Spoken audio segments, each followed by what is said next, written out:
It's good to think that we've got other believers around the world that are also worshiping the Lord right now too. And we might not be able to see them, but we got a crowd much bigger than that worshiping God with us. Have most of you guys seen Lord of the Rings movies? No? You guys are dead to me, so I'm just kidding. There's a good part at the beginning of the first Lord of the Rings movie, Fellowship of the Ring, where there's a wizard Gandalf coming into town, and Frodo runs to meet him, and Frodo says, "You're late." And Gandalf says, with all of the dramatic power that a Shakespearean actor can muster, says, "A wizard is never late nor early. He arrives precisely when he means to." And then they both laugh because they're friends, and he's obviously just late. But that scene's funny, but I think about it sometimes, and I was thinking about it this week, about how we might sometimes want things, God to provide things to us, and they're not coming when we want them. We might think the Lord's got to give us something, or this particular thing right now, and it's just not arriving when we want it.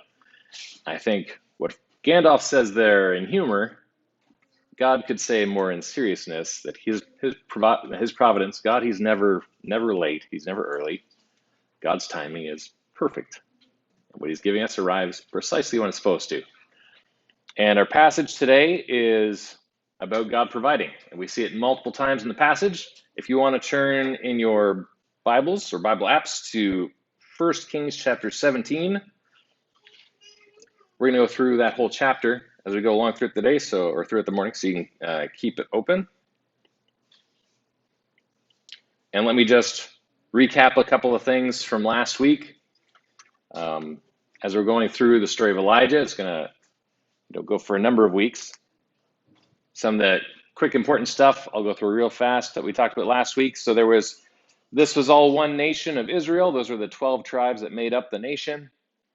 And then just to kind of help fill in where the story takes place in history, the nation ended up splitting in two, and the northern kingdom kept the name Israel, basically. The southern kingdom is known as the kingdom of Judah. And later on, as they were both unfaithful to God in various ways, and God removed his protection, first the northern kingdom was conquered by the Assyrians, then eventually the southern kingdom also was unfaithful, not as badly. God removed his protection. They were conquered by the Babylonians. We're in the part, though, before they're conquered, where the nation is split, and that northern kingdom has the worst king that they're going to get, and that's King Ahab. So that's where we're at right now. Just as a little recap as well, we've got our villains of the story, our true story. We got Ahab, who's the king of Israel at this point, and he has married Jezebel, who was a princess in the Sidonians. Now she's his queen, and they are both doing terrible things, not least of which is they are leading Israel into idolatry, worshiping false gods. And they brought in the worship of Baal, the false god of rain and fertility, and they brought in worship of the goddess Asherah. And then we have our hero enters the story, and that is Elijah. Of course, the real hero is God, but Elijah is his representative here on earth. And we also talked last week that biblically, I'm pretty sure we're supposed to picture him as Clint Eastwood. Maybe not quite like that. Probably had a beard. Clint Eastwood with a beard. Yeah, well, like Gandalf. There you go. And Elijah's name actually means the Lord is God. So his name even is an embodiment of what he is representing. He is a challenge and a slap in the face of Ahab and all of their false god worship, their idolatry. And Elijah tells Ahab that there's going to be a drought. This is divine judgment on the nation, all the people that were worshiping false gods, and on Ahab himself. And it was also a challenge to Baal, because a drought kind of contradicts that Baal is supposed to be a god of rain and fertility. And so now let's go back to 1 Kings chapter 17. We've already read the first 7 verses last week. I'm going to reread them just because a couple things I didn't really touch on that I wanted to hit this week. Starting at verse 1.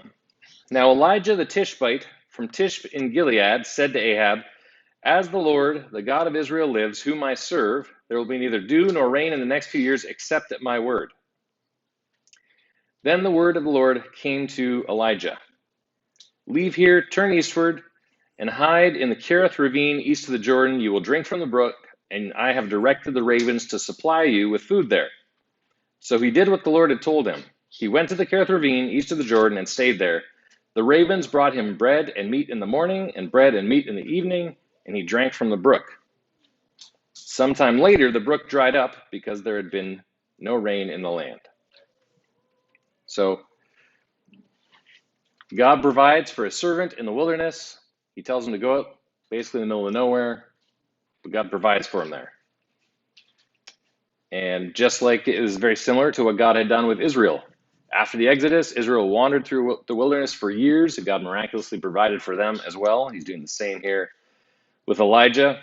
And I like part of how God chose to do that, because God could have chosen a number of different miraculous ways, or even just normal ways. He could have had people come by and give Elijah food, which that happened later on in the chapter. But he chooses to have ravens bring food to Elijah instead. And I don't know if you guys know much about ravens, but they are scavenger birds. So they're a lot like seagulls. You ever seen people with food at the beach? They don't have food for long, right? There's actually a video, I think it came out pretty recently, that's been going around the internet, where a guy walks away from a food truck and there's a seagull that swoops down and tries to take the food right out of his hand. The guy actually gives it a quick jab and sends the bird off again. Not condoning, hitting birds. But God providing for Elijah with ravens is completely contradictory to their nature. They're supposed to be taking food from people. They're not supposed to be giving food to people. So that's pretty awesome. And then it says in verse 7, sometime later the brook dried up because there had been no rain in the land. Then the word of the Lord came to him, go at once to Zarephath in the region of Sidon and stay there. I have directed a widow there to supply you with food. Let me show you a couple of more maps here. So just to give you an idea, if you want to place geography of anything biblically, especially in the Old Testament, in the area of Israel, some really good references is the Mediterranean Sea, and then a couple other bodies of water here. We've got the Dead Sea is the larger one here, and the Sea of Galilee as you go up. And so in between, you've got the Jordan. So that's a good reference when you want to figure out where things are. So we're zooming in here. Here's the Jordan River. Here's the Dead Sea. Here's the Sea of Galilee, Lake of Galilee. And so Samaria was the capital of the northern kingdom of Israel. That's where they had set up Ahab had set up a temple to worship Baal. And of course, the southern kingdom, Judah, their capital was still Jerusalem. Over here, by the way, is Tish, for where we think it is. We don't know 100% sure, but about that area. Somebody asked last week in the kind of the discussion part of the service what significance there was to Elijah being a Tishbite, by the way. As far as I can tell, there wasn't a specific meaning to that. Either it was completely, just a reference to where he came from to give us a little bit of identification for him since there's no other identification, or it might just be a statement in the sense of Elijah comes from basically nowhere, somewhere with no political power, no significance, and he goes into the capital because now he represents the king. And he comes with that level of authority, having come from a little town that meant nothing. That's the only possible significance there was to it.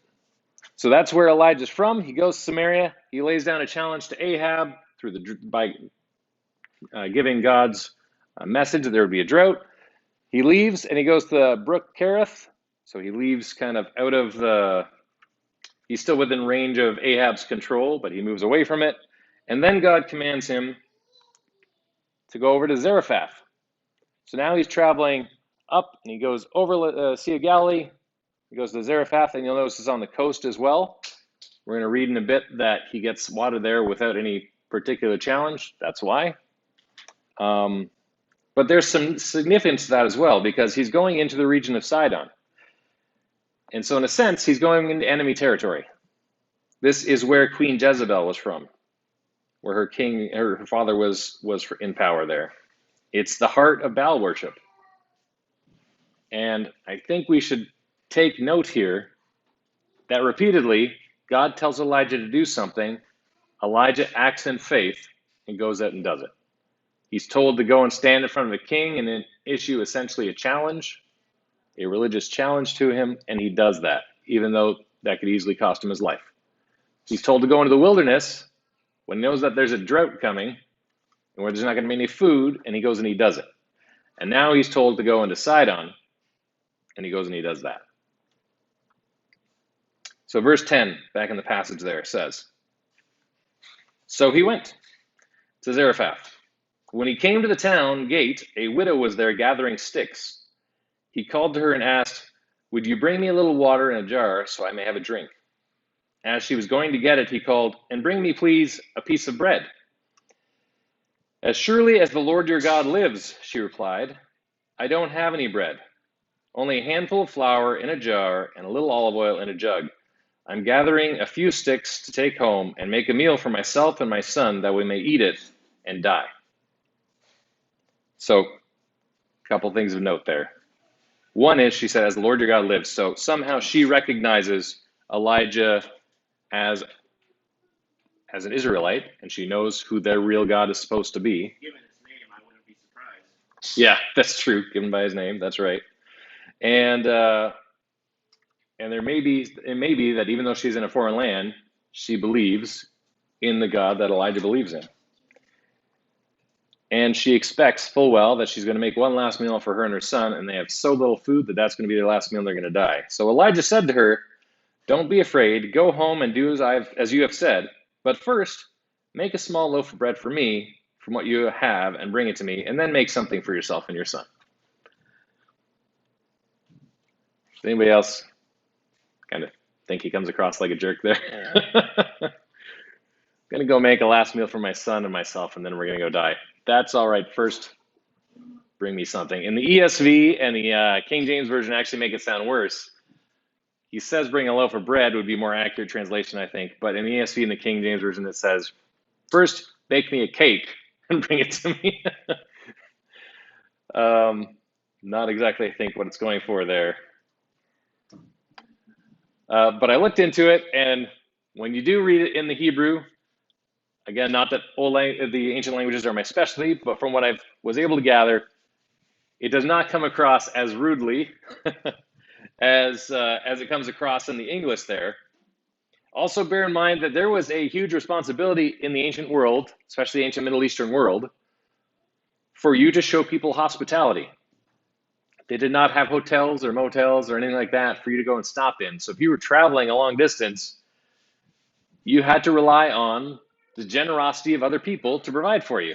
And that was just a cultural expectation that you would show hospitality to people who were traveling, even to the point where if it put yourself in danger, you were supposed to do that before you would risk the welfare of somebody who might be staying with you who was traveling. So that's probably built into all of this here. But really what we should see here is this woman is being asked to give everything she has to Elijah, this representative of God. And so in a way, she is being asked to give everything she has to God. It's what the people of Israel were supposed to be doing and failing at. And then this woman, who is not even an Israelite, is listening to what God says through his prophet here.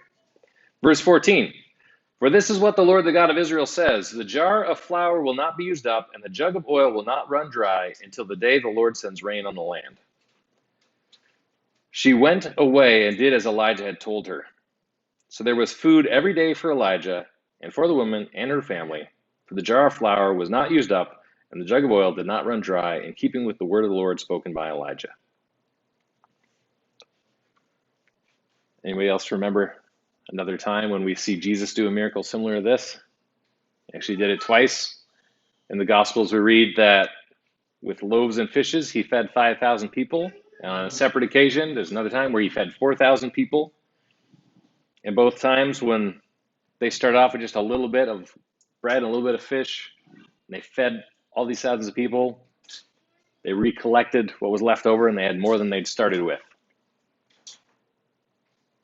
And should this come as a surprise to anybody, that the same God who created everything is able to provide whatever he wants, whenever he wants. None of this is a challenge to him. And this should be a reminder that sticks in our heads when we feel like God's not giving us something that we really need. God can provide. And if we really need it, he will provide. We need to wait and we need to trust. That God of creation, God who created everything that we touch every day, that we eat every day, every breath that we breathe, he would have no problems providing this indefinite amount of flour and oil for them. There have been times in the past where Beth and I were not sure, when we'd gone through some financial difficulty, we weren't sure how we got out the other end, and we'd paid all of our bills and everything how we'd gotten through everything. Now that partially is a testament to how bad we are at tracking our own finances, maybe. But oftentimes, I feel like God has just provided in ways that we don't even understand sometimes. Sometimes you see it. Sometimes God provides through his people. But sometimes it's just in ways that you don't fully understand. And Jesus, by the way, also specifically told us, don't worry about the things that you need. Jesus says in Matthew 6, verses 25 to 34, Matthew chapter 6, Jesus said, "Therefore I tell you, do not worry about your life, what you will eat or drink, or about your body, or what you will wear. Is not life more than food, and the body more than clothes? Look at the birds of the air. They do not sow or reap or stow away in barns, and yet your heavenly Father feeds them. Are you not much more valuable than they? Can any one of you, by worrying, add a single hour to your life? Why do you worry about clothes? See how the flowers of the field grow. They do not labor or spin, yet I tell you that not even Solomon in all his splendor was dressed like one of these. If that is how God clothes the grass of the field, which is here today and tomorrow is thrown into the fire, will he not much more clothe you, you of little faith? So do not worry, saying, what shall we eat, or what shall we drink, or what shall we wear? For the pagans run after all these things, and your heavenly Father knows that you need them. But seek first his kingdom and his righteousness, and all these things will be given to you as well. Therefore, do not worry about tomorrow, for tomorrow will worry about itself. Each day has enough trouble of its own." Our God provides, and he tells us just to trust it. And we are very blessed where we are that we don't have to usually worry about those necessities. Some others in our culture do, but we don't. Most people in our culture don't. But there are still times when we're going to feel like, I don't know if God is here when I need him. We need to trust his timing, trust that he'll provide. Verse 17, sometime later, the son of the woman who owned the house became ill. He grew worse and finally stopped breathing. She said to Elijah, "What do you have against me, man of God? Did you come to remind me of my sin and kill my son?" So the widow recognizes here her own sinfulness, and that's good. But it's good because we all need to recognize our own sinfulness. But she misjudges the situation wildly. She thinks this prophet of God has come here, and by coming here, now the prophet's near her. Now God's paying attention to her, and he's noticed her sin, and now God struck her son dead because of her sin as a punishment.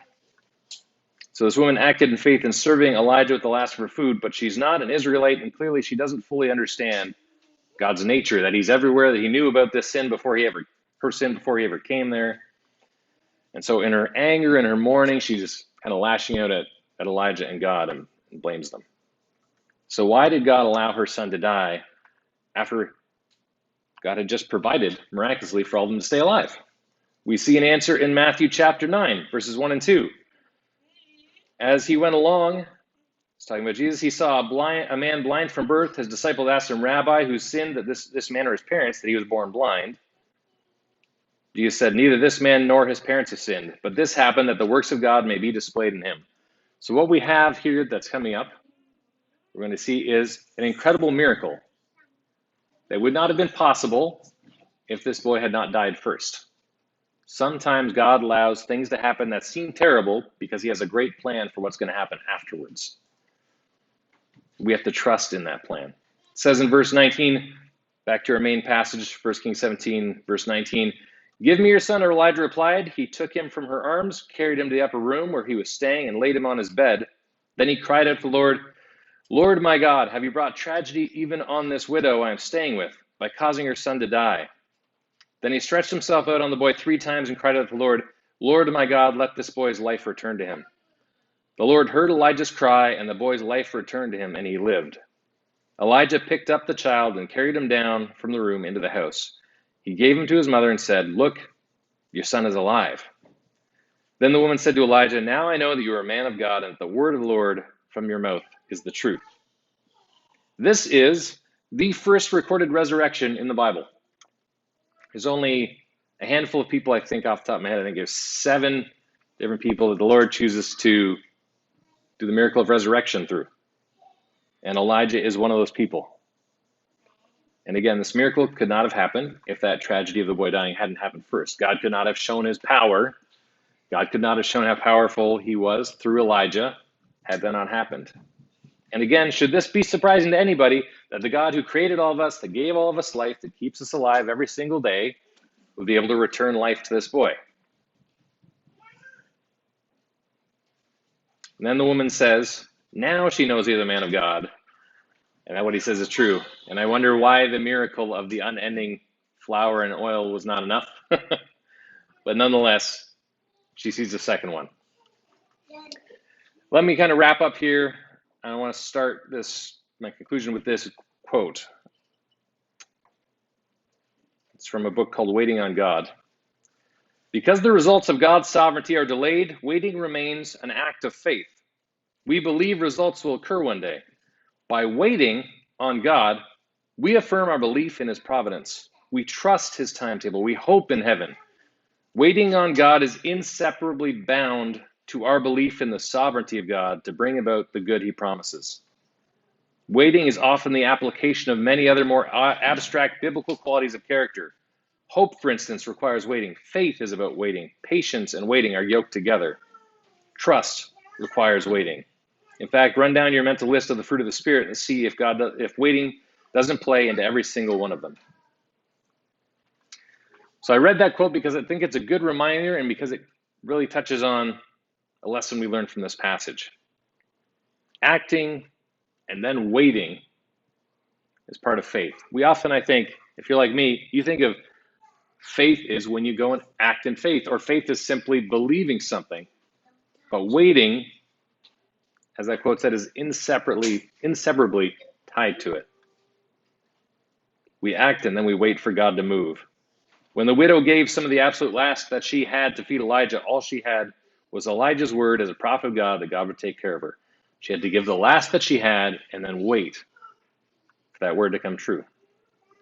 We see that same kind of faith in Elijah throughout his life. We'll see more of it as we look at it in further weeks. That oftentimes he has to act in faith and then wait. Elijah challenged the king and then waited for that drought to start that God said would happen. Elijah went out into the wilderness where he had no food available there, and he trusted God to provide. Then he went into enemy territory, and he trusted God's word that he was going there for a reason. And every time God fulfilled his word, his promises. And it's the same for all of us. You have to act in faith, following God before you see the fullness of his promises. There might be times when you think things have gone too far and you want to give up. Wait, have faith. Even when it seems like it's gone too far at times, like when her son died. God can do amazing things. He can do miracles. And if we have accepted Jesus as our Lord and Savior, you know that in the life to come, we will have paradise. But for now, all of us have to wait. And we can look back on all of God's promises and historical evidence to see that God keeps his word. Remember all the times that God has kept his promises in the past. And because, as with every promise God has made, it's not a matter of if God is going to keep it, it's a matter of when. Let's pray. Heavenly Father, we thank you for your providence. We thank you for the many times you act in what seem as natural ways, but we know are ultimately from your hand. We thank you for the miraculous times that you act, that we see throughout scriptures and sometimes even through the amazing things that we see in life.